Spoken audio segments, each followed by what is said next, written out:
La Cour, premièrement, dit par 15 voix contre 2 qu'il y a eu violation de l'article 7 de la Convention. El pasado 21 de octubre el Tribunal de Estrasburgo derogaba la doctrina Parot, considerando ilegal su aplicación retroactiva.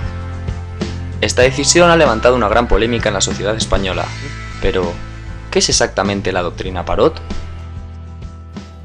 Bueno, la doctrina Parot es una interpretación que hace el Tribunal Supremo del cumplimiento de las condenas en 2006, ¿no? Del cumplimiento de las condenas de los presos, digamos, que están condenados de acuerdo al Código Penal de 1973.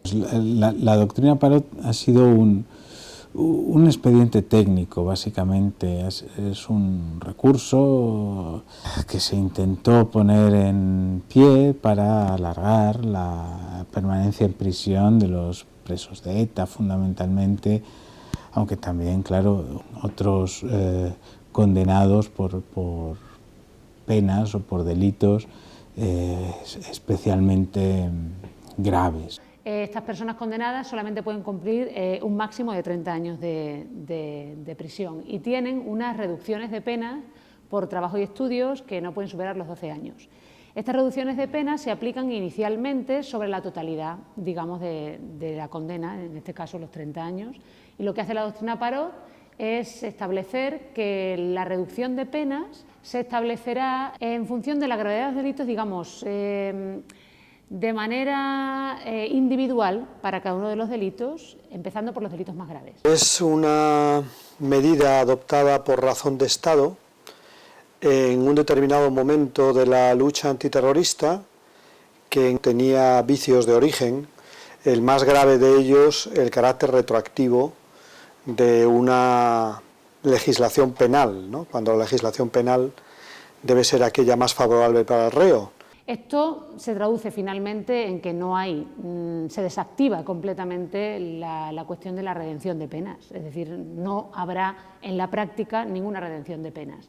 En el año 1995 se sustituye la redención de penas por el trabajo por los beneficios penitenciarios, pero a los efectos es lo mismo, hasta el 2003 en el que el PP establece para este tipo de delitos un máximo de 40 años y suprime cualquier tipo de beneficio penitenciario. Digamos que la doctrina Parot consiste básicamente en anular en la práctica el efecto de la redención de penas por el trabajo, para obligar en la práctica al cumplimiento completo de la pena, que en este caso serían 30 años. Siempre fue una decisión contaminada por la razón de Estado y la ley de excepción en materia de lucha antiterrorista, que no una iniciativa, digamos, puramente legal, ¿no? Con garantías legales. Y yo creo que al final, bueno, pues lo que ha pasado era lo esperable. Su derogación significa básicamente poner de manifiesto que lo que es una obviedad, que es una definición, define al derecho el principio de retroactividad. Entonces lo que hace es poner de manifiesto básicamente que el principio de retroactividad no solamente es que es un principio moral o un principio, digamos, esencial en la defensa de los derechos humanos, sino que es que además es un principio que identifica a cualquier ordenamiento jurídico. Ha sido un ajuste de cuentas. Un ajuste de cuentas en el cual inevitablemente ha habido que escuchar a las dos partes y en el cual las dos partes han intentado presentar las cosas como más les favorecía, o la forma que ellos consideraban que más se ajustaba a sus opuestos puntos de vista. Pero vamos, ha significado básicamente una ocasión para ver dónde está cada uno. Un varapalo para el gobierno español y para la administración de justicia española, ¿no? Que han antepuesto los objetivos loables, ¿no?, de la lucha antiterrorista a la legalidad.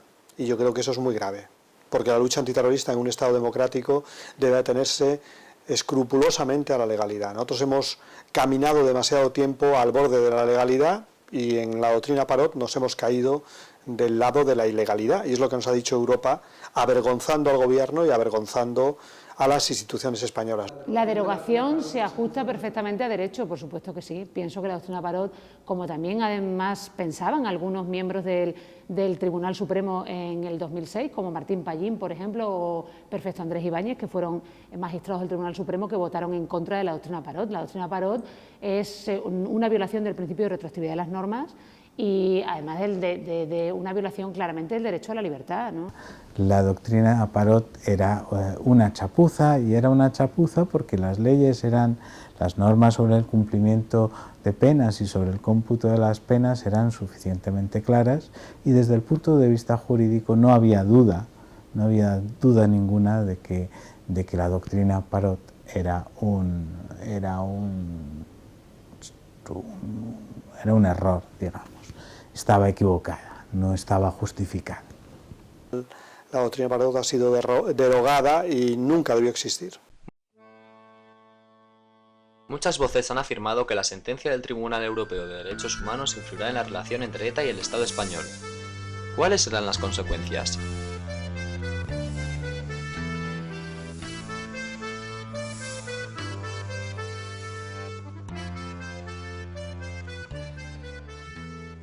Yo creo que la sociedad española, la democracia española, ha derrotado a la banda terrorista. Hay una derrota policial, hay una derrota política, hay movilización ciudadana que ha acabado con el terrorismo. Tenemos que estar orgullosos de esto. La democracia española ha derrotado a la banda terrorista, cosa que no estaba tan clara antes. Y después, la salida o no salida de presos es evidente, que si en los años 80 se cometieron muchos atentados y a muchos de ellos les cayeron más de 20 años, ahora se cumplen los plazos para que salgan. Puede resultar dolorosa, puede resultar repugnante, pero es la ley y tienen que salir de la cárcel. Yo creo que hay una evolución, digamos, hacia el final de la organización terrorista ETA, si lo prefiere el Partido Popular, hacia la derrota de la organización terrorista ETA, irreversible, ¿no? La cuestión es si el poder público tiene algo que decir en eso, ¿no? Es decir, si va a favorecer ese final, va a hacer que ese final sea más rápido y va a hacer que ese final sea definitivo, irreversible, y que no haya ningún grupúsculo que nos pueda dar ningún susto en el futuro. Yo creo que es el gran reto que tiene la democracia y el gran reto que tiene no solamente la política española, sino la política vasca, ¿no? Yo creo que en la medida que ETA está derrotada, tiene que dar pasos desde esa declaración de hace 2 años en el que reconocía que ya no iba a haber más asesinatos, tiene que seguir dando pasos que abrochen, digamos, esa conclusión de que están derrotados. Uno puede ser la entrega de las armas, que tiene un carácter simbólico, porque uno puede entregar unas armas y quedarse con otras, pero tendría un carácter simbólico. Otro puede ser el pedir perdón, proceso que están haciendo algunos de forma individualizada. No se trata de hacer una cuestión privatizada entre un asesino y una víctima, sino una declaración conjunta, que dijeran lo que hemos hecho ha sido un horror, ha sido un terror y ha sido un desastre. No creo que eso lo vayan a hacer, pero en cualquier caso son pasos que se dan después de del titular inicial. ETA está derrotada. Una ley de excepción, ¿no?, que era claramente, en mi opinión, alegal o ilegal, se derogue, bueno, pues siempre es un paso para una solución democrática, ¿no? La cuestión es si el mundo de ETA quiere dar también pasos hacia la legalidad, ¿no? Y yo creo que, bueno, esos pasos son los que los demócratas les exigimos, ¿no? El cese ya irreversible de la actividad armada, ¿no?, y el desarme como garantía. Yo creo que quid pro quo. Han asesinado a 864 personas, han herido a más de 3.000, han secuestrado a 68 personas y nos han tenido sometidos al miedo, al terror, a la falta de libertad en la Comunidad Autónoma Vasca durante muchísimos años.